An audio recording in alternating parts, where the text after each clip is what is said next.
A higiene do sono é um conjunto de comportamentos e hábitos que tem como objetivo regular o nosso ritmo biológico. A partir de alguns hábitos importantes e saudáveis para o ser humano, a gente regula o nosso ritmo biológico com base na nossa natureza, que segue o eixo de rotação da Terra sobre o Sol.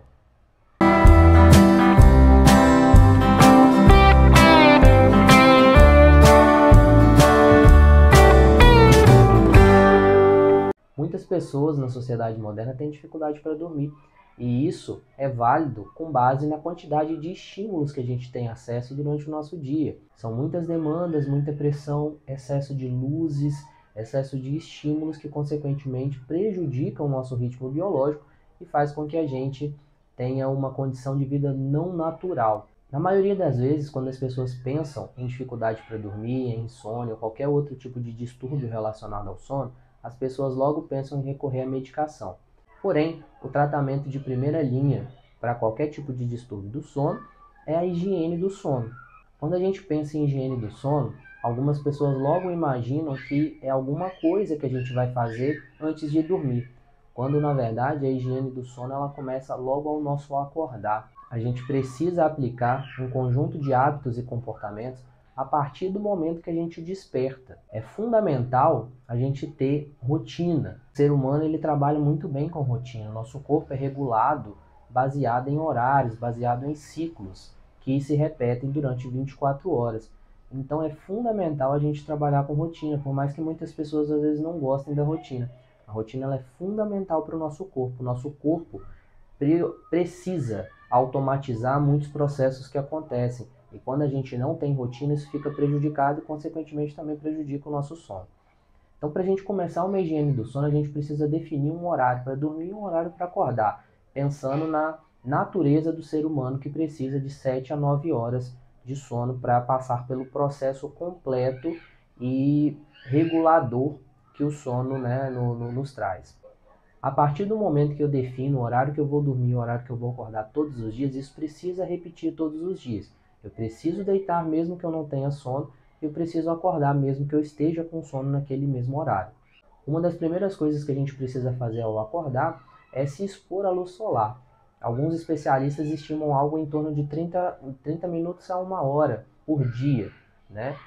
Além da questão da vitamina D, que é essencial para a nossa saúde, a gente precisa pensar que a luz solar também ela é um regulador básico do nosso ritmo biológico.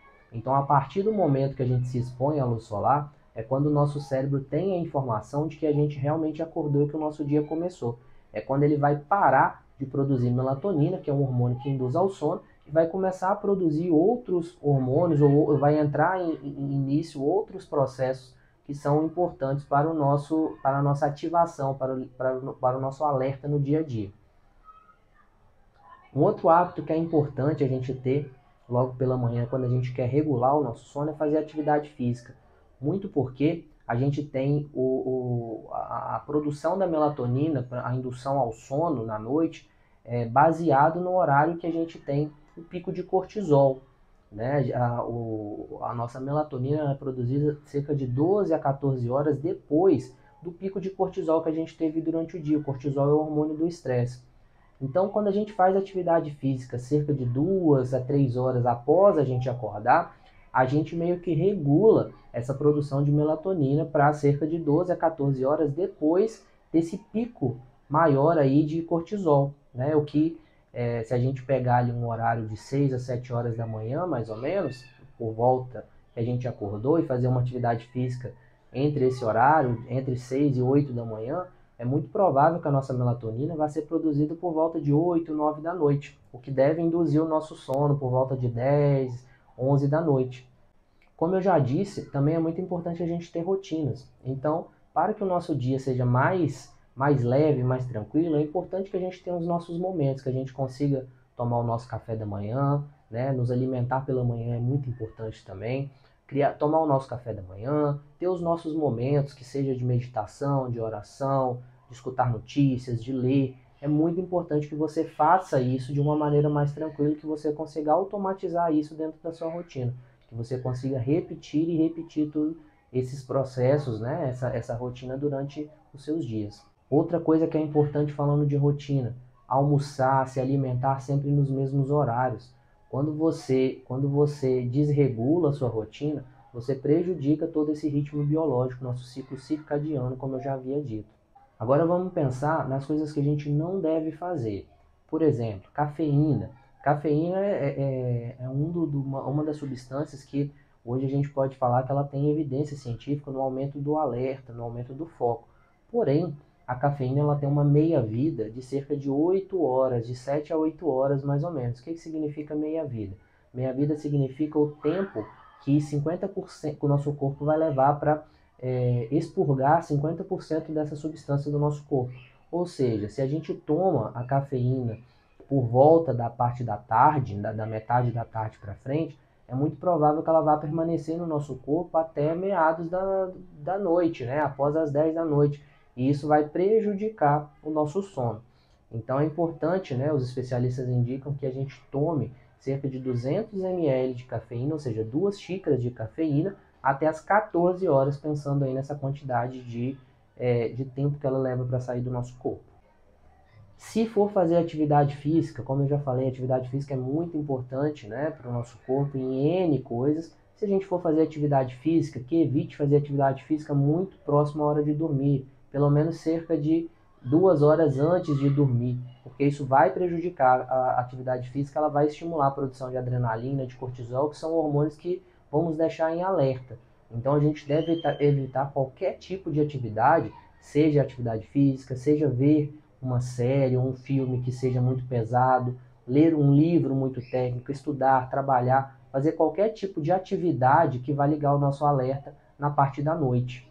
Pensando nisso, é muito importante a gente evitar substâncias estimulantes, além da cafeína, como por exemplo energético, ou bebidas alcoólicas, cigarro, entre outras coisas. Na hora de dormir, é muito importante a gente entender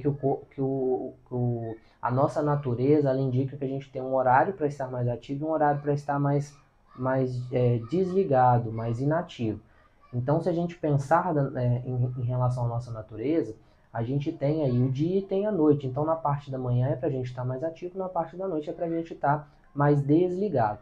Então, é importante a gente entender como isso funciona para que a gente consiga organizar o nosso ambiente nesse sentido. Então, na parte da noite, quanto menos luz, melhor, né? Porque a luz ela vai ativar o nosso alerta, né? Então, é fundamental que a gente diminua as luzes, se possível, use luzes amarelas. Além disso, diminua também a nossa exposição a telas, né? Seja para ver uma série, seja para ver televisão, seja no celular, porque isso também vai ativar o nosso alerta. A gente precisa programar o nosso ambiente para a gente desligar, ou seja, para a gente entrar num processo de inativação. Para isso, a gente precisa, como eu falei, diminuir as luzes, ter momentos mais, também criar rotinas, criar rituais na parte da noite mais relaxantes, mais tranquilos, que vão nos tirar daquele estresse do dia a dia. A partir daí é muito provável que você consiga ir melhorando, né, o seu processo de ciclo o seu processo de vigília-sono. Isso vai ajudar bastante também na sua saúde emocional e física.